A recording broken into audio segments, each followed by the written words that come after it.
Gracias, buenas tardes. Bueno, ser banquero y ser el último es una responsabilidad. Quiero compartir algunas ideas de lo que pienso que deberíamos tener en cuenta si queremos renovar realmente esta sociedad de lo que estamos viviendo. Y la primera idea la he tenido cuando venía en avión desde Barcelona, que he pensado, lo primero que tenías que haber renovado es tu vestuario, ir vestido no tan formal porque no encaja, pero ya era tarde, no podía volver a casa y tenía que haber venido no de banquero, sino más informal. Pero bueno, espero que no condicione. Os quería contar, para empezar, una historia real que conocí hace bastantes años, que me impactó profundamente. Es una de las historias que más me ha impactado en mi vida. No solo me ha impactado, sino que me ha inspirado y que me inspira todavía hoy y guía de alguna manera mis pasos. Es una historia de la Segunda Guerra Mundial. Sabéis que hubo todo el tema del exterminio nazi. Una familia judía, un matrimonio con 3 niñas pequeñas, les van a buscar para llevarlos a un campo de concentración. La mujer se resiste con las niñas, no quiere salir, y delante del marido, el oficial nazi, les pega unos tiros y les mata delante de él. Claro, el marido queda profundamente impactado y pide al soldado que le mate también a él. No le quieren matar porque a este hombre hablaba 4 o 5 idiomas y creían que les podía interesar. Le dijeron, no, a ti no te vamos a matar. Entonces él cuenta que en ese momento sintió como desde dentro le surgía un odio profundo. Él dice, sentí como surgía de mí una profunda bestia interior que se apoderaba de mí y que me iba a convertir en uno de estos monstruos que habían destrozado a mi familia. Sentí como dentro mío existía la misma fuerza que había visto actuar desde fuera. Y en ese mismo momento tuve una inspiración, una vivencia espiritual que me hizo decidir algo completamente diferente. Me di cuenta que si hacía lo mismo, si me vengaba o intentaba vengarme de ellos o simplemente dejaba que aquello se apoderara de mí, haría tanto daño en el mundo como habían hecho ellos. Me di cuenta que el daño no me lo habían hecho a mí, lo habían hecho a la humanidad. Era algo más que un daño personal, era algo que se estaba haciendo a la propia humanidad. Y decidí en ese momento hacer lo contrario, dedicar el resto de mi vida a dar tanto amor al mundo como daño había vivido yo en ese momento. Y así lo hizo. Este hombre estuvo en el campo de concentración y cuenta a la gente que daba consuelo a todo el mundo, acompañaba a todo el mundo, ayudaba a todo el mundo, y que muchas veces solo a través de la palabra, del consuelo y del amor que daba a través de la palabra, conseguía curar a muchas personas. Es un caso real, la historia completa es muy bonita y a mí me impactó porque me di cuenta algo muy real y que a veces pasa desapercibido.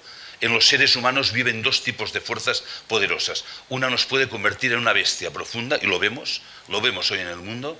La otra es algo que surge de la libertad y del amor y nos convierte en seres creadores. Este hombre actuó desde la libertad y del amor. No le condicionó el odio, no le condicionó nada de lo que había vivido. Decidió libremente crear algo nuevo. Era aportar amor a aquel campo de concentración. Entonces, esta es nuestra posibilidad hoy.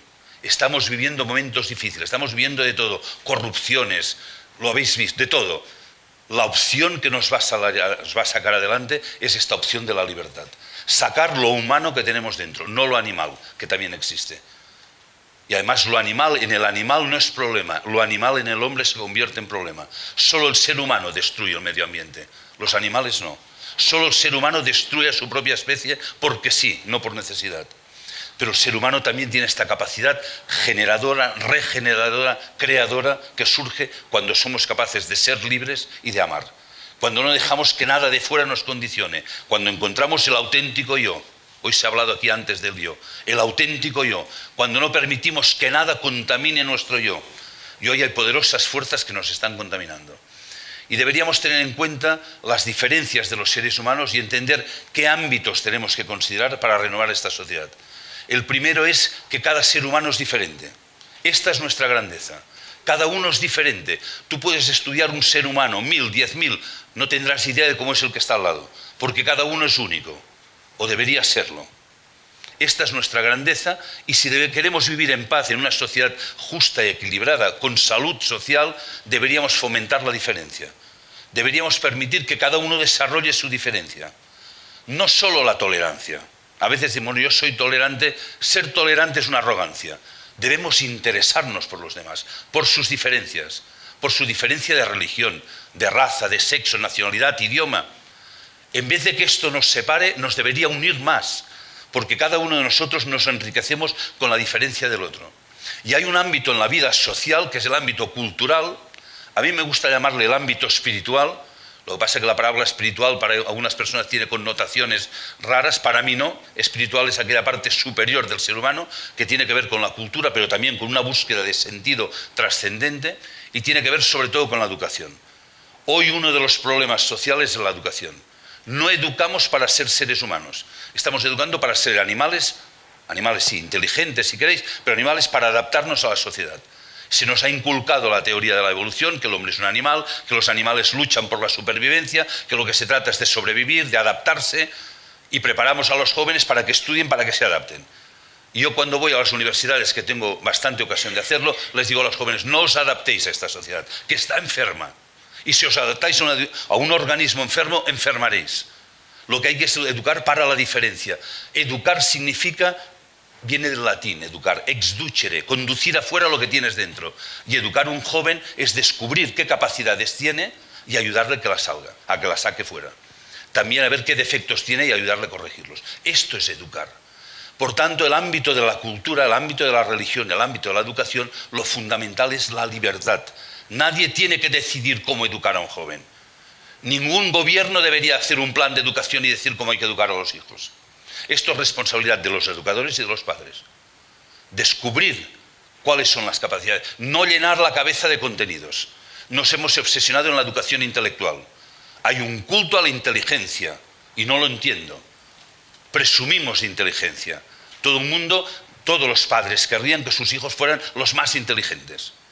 De hecho, casi todos los padres creen que sus hijos son los más inteligentes.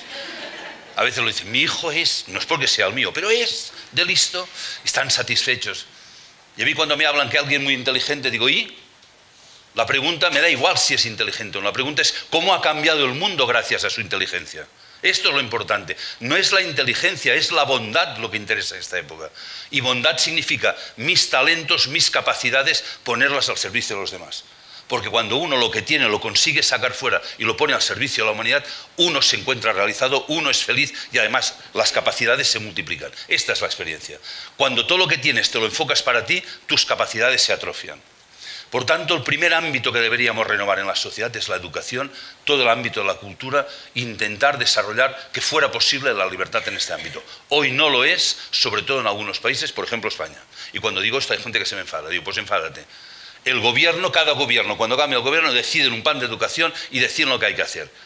Y se enredan discutiendo si tienen que ser 4 horas de matemáticas, o 5 o 6, o de lenguaje, o de física, o de química. ¿Y esto qué más da? ¿Y por qué no hablamos de arte? El arte siempre es una actividad extraescolar. ¿Y quién ha dicho que es más importante hacer raíces cuadradas que tocar el piano? No es cierto. Y yo estudié matemáticas y física, me encantan. Pero os voy a confesar algo ahora que estamos en intimidad. En toda mi vida, tengo 62 años, jamás he utilizado las raíces cuadradas. Ni un teorema que me gustaba mucho cuando era pequeño porque era muy divertido. El teorema de Ruffini. ¿Os acordáis del teorema de Ruffini? De los polinomios. Era bonito. No me ha servido nunca para nada. En cambio, lamento profundamente que cuando llego a casa no poderme sentar ante un piano y tocar un preludio de Bach. Me encantaría. Me habría hecho más humano. Porque el arte nos humaniza. Porque el arte nos lleva al ámbito de la libertad y de la creatividad, al ámbito de las relaciones emocionales. Hoy tenemos conflictos de relación, entre parejas, entre padres e hijos, con profesores con alumnos, alumnos entre sí, el bullying, un problema creciente. ¿Por qué son agresivos los niños? Pues porque les tienes todo el día encerrados allí en una mesa, estudiando y llenando la cabeza de cosas que no les van a servir. Cuando debería haber también una educación emocional, especialmente a través del arte. Y debería haber también, por supuesto, intelectual también tiene que estar, pero tiene que haber educación emocional a través del arte y tiene que haber educación de la voluntad a través del hacer. Aquí en España, antes de la Guerra Civil, habían escuelas que hablaban de educar la cabeza, corazón y manos. Y tiene que haber un equilibrio. No es más importante la cabeza que el corazón y que las manos. Y los niños tienen que aprender haciendo, y sobre todo en la infancia. Y esto se deja al lado, la gente dice, sí, bueno, es muy bonito, pero déjate de tonterías, que lo importante es que tenga una buena carrera para que se gane la vida. Y estamos diciendo que ganar la vida será que un día que tengas un trabajo, que ganes dinero. Y esto no es ganar la vida, es ganar dinero. La vida probablemente la perderás. Hoy 6 millones de españoles no tienen para vivir, no tienen trabajo, y los que tienen trabajo están perdiendo la vida porque hacen algo que no les gusta, esperan que toquen las 5 o las 6 de la tarde para ir a correr footing, bicicleta, jugar a pádel, para desahogarse porque están quemados. Esto nadie está ganando la vida. Ganar la vida es hacer algo con tu trabajo que te desarrollas como persona y lo aportas al mundo. Y esto es lo que hay que cambiar en la educación. Y repito, tenemos que conseguir algún día libertad, que la gente pueda educar, ver los modelos que están funcionando. Hay modelos educativos que educan para la libertad, educan para la creatividad, educan para ser realmente un ser humano creador y libre, no un ser humano que se adapte. Primer punto, pues, la libertad en el ámbito cultural y espiritual. Pero si bien todos somos diferentes, estaréis de acuerdo que si queremos vivir en paz, todos deberíamos tener los mismos derechos. Cuando vivimos en sociedad, da igual que uno sea más inteligente que otro, que sea más hábil que otro, pero para convivir debemos tener los mismos derechos. Por esto existe un ámbito en la sociedad que es la política, el mundo político, jurídico, que es el que tiene que regular que todos tengamos los mismos derechos y que nadie vulnera los derechos de los demás. Esto ya en los años 50, después de la Segunda Guerra Mundial, precisamente viendo cómo se habían vulnerado los derechos de las personas, se hizo un esfuerzo muy importante para hacer la Declaración Universal de los Derechos Humanos, que hoy se ha olvidado. Hoy ya no hablamos de los derechos humanos, hoy hablamos sobre todo de los derechos de los consumidores. Es curioso, porque solo interesamos como consumidores. Ahí sí, dicen, si tú compras una cosa no está bien, tú puedes ir a protestar, te defenderemos. Esto no es lo importante. Defender los derechos humanos, se están vulnerando continuamente. Se secuestran cada año más de 300.000 niños y niñas para prostitución, el tráfico de droga, la explotación, bueno, todo lo que ya sabéis. ¿Por qué se permite? Se ha dejado de lado. Los políticos les pedimos demasiadas cosas, que si tienen que crear puestos de trabajo, aunque no, ni saben ni pueden. Solo tienen que garantizar la paz, solo, que es mucho. Y garantizar la paz significa que están al servicio de los ciudadanos y vigilar que nadie abuse de los demás. Y se han vulnerado los derechos humanos en economía en las últimas décadas. Se están vulnerando hoy, después de 5 años de crisis, de ayudar a los bancos con dinero público, se siguen vulnerando los derechos humanos porque se hace una economía especulativa que lo destruye todo y se sigue tolerando.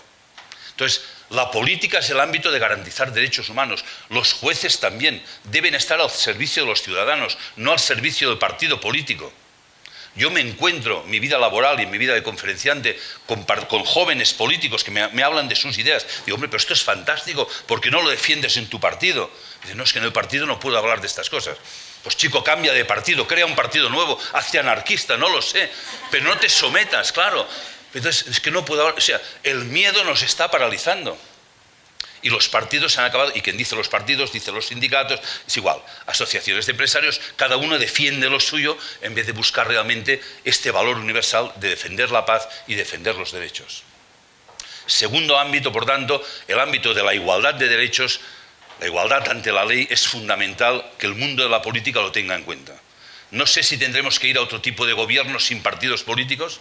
Yo soy un idealista, yo sueño con alguna república con senadores independientes que un día los podamos elegir, decir este y este, porque sé que se van a comprometer con el cambio. ¿Por qué no? De momento lo estoy imaginando. Dicen que si algo lo puedes imaginar, lo puedes realizar. Tercer lugar, hay un tercer ámbito de los seres humanos que debemos tener en cuenta. He dicho que cada uno es diferente y tenemos capacidades diferentes y las tenemos que desarrollar. Digo que tenemos los mismos derechos, pero hay un ámbito de la vida cotidiana que es que todos tenemos necesidades. Somos seres necesitados. ¿Ya? Dios mío. Entonces, este es el ámbito de la economía. En la economía, precisamente, cada uno con nuestro trabajo tenemos que conseguir que las necesidades de los demás se cubran. No trabajo para ganar mi salario, sino porque con mi trabajo y mis capacidades ayudo a que el mundo esté mejor. Esto es el concepto de fraternidad en la economía. Fijaros que os he dicho libertad, igualdad y fraternidad. ¿Os suena? De la Revolución Francesa. Los que la inspiraron sabían muy bien lo que decían. Libertad en lo cultural y espiritual, igualdad en lo jurídico, lo político, fraternidad en lo económico. Pero esto se ha pervertido. Y hemos dicho libertad en la economía. No, en economía no eres libre. No puedes hacer lo que quieras. En banca no puedes hacer lo que quieras, porque destruyes a los demás y esa libertad no la tienes.